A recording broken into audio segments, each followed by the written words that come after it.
در مورد یک هنر بسیار متفاوت میخوام صحبت بکنم. تاکید میکنم اونم هنر گویندگی است.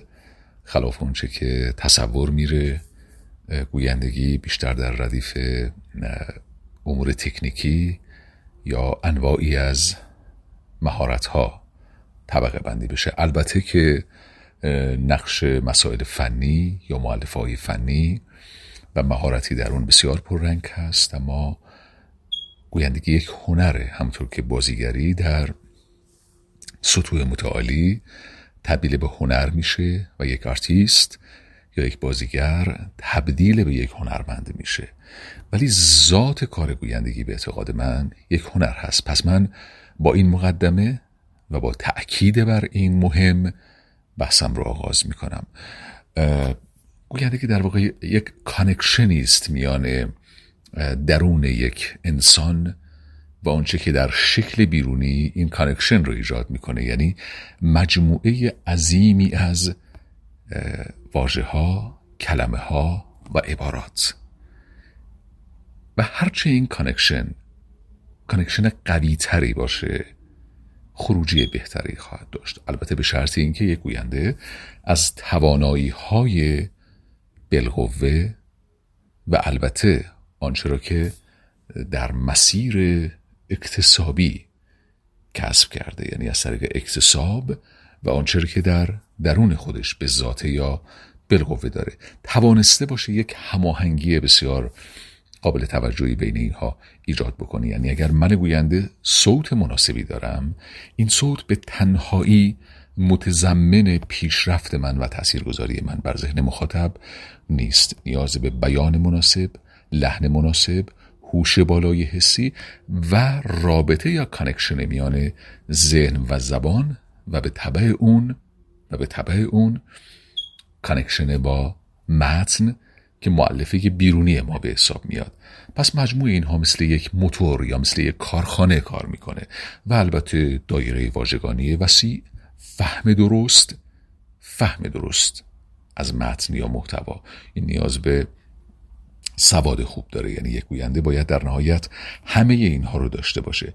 حالا من قدری میخوام در این جلسه مصداقی تر صحبت بکنم به عنوان جلسه نخست و در ارتباط با یکی از مؤلفه‌های پررنگ یا یکی از تکنیک‌های بسیار کارساز در هنر گویندگی به بحث بپردازم. ما به اون اکسنت تأکید یا به تعبیری اکسان میگیم. این اکسنت گذاری یا تأکید گذاری بر روی برخی از کلمات و واژه‌ها نقش بسزایی در بالا بردن کیفیت اجرای یک گوینده داره. یک گوینده وظیفه داره کلام نویسنده رو، کلام شاعر رو به درستی بیان بکنه و این رسالت بسیار بزرگی هست. ما نمیتونیم ساده انگارانه بهش نگاه بکنیم.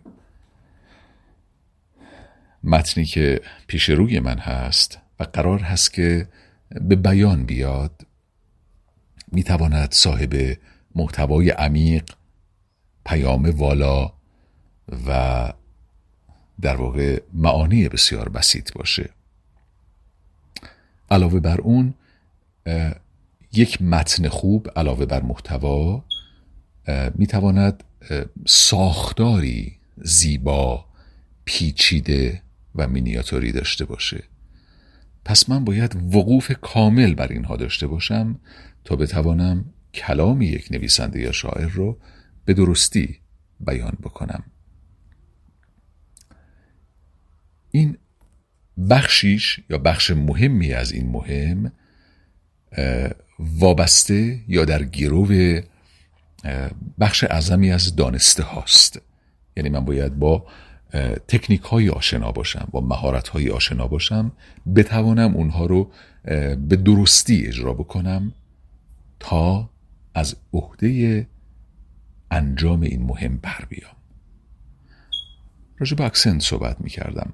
یک پاراگرافی که پیش روی ما هست یا یک قطعه شعر، حالا این قطعه شعر می تواند مثنوی باشه، قصیده باشه، غزل باشه، شعر سپید باشه، شعر نو باشه یا انواع دیگری از شعر، این اهمیتی نداره. واژگان در نهایت و مجموعی از واژگان و کلمات هستند که یک متن رو تشکیل میدن و برخی از این کلمات و واژگان نسبت به دیگر کلمات و واژگان که مجموعاً پیکره متن رو ساختن از اهمیت والاتری برخوردارن. هم بار معنایی بسیط‌تر، جامع‌تر و عمیق‌تری دارند، هم به لحاظ ساختاری میخوام عرض بکنم که برجسته‌تر هستند. یعنی نقش موسیقایی برخی واژه‌ها و کلمات در متن هست. فرض بکنید حالا من یک مثال میارم، مثلا بیتی از دیوان حافظ. خوب دقت بکنید خواهش میکنم، بیت بسیار زرینی هم هست. میگه حدیث از مطرب و میگو و راز دهر کمتر جو. ببینید بحث اغتنام وقته، بحث دعوت به عیشه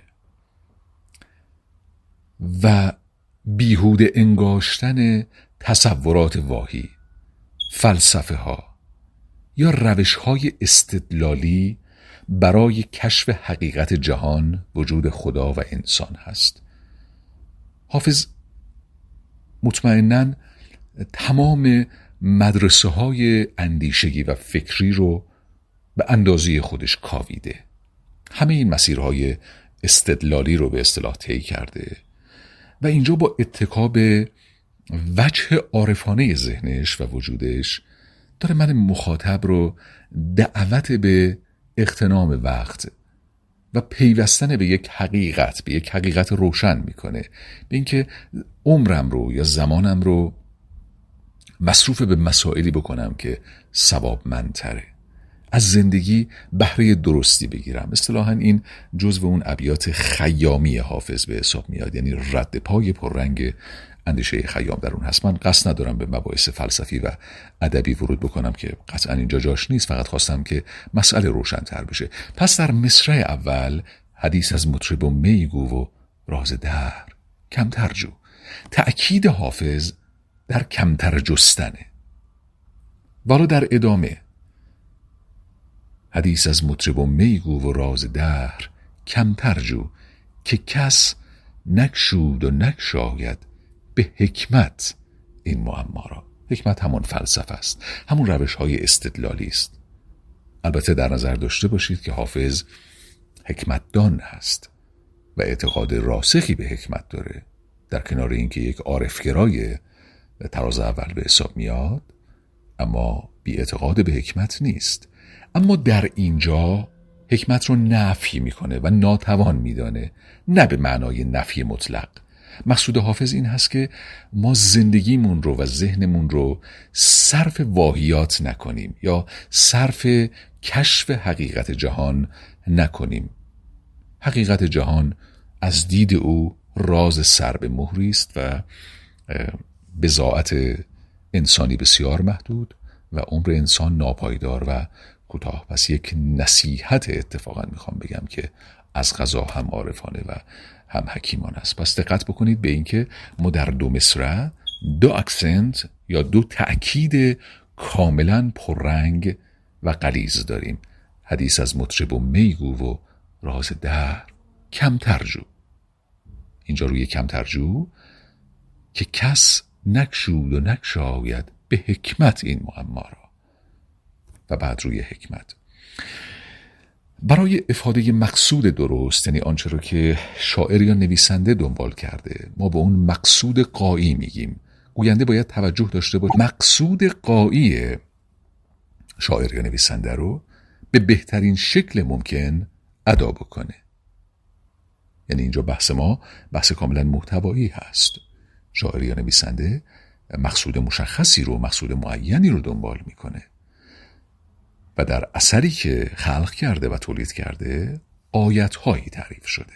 ما به این غایت‌ها باید توجه داشته باشیم.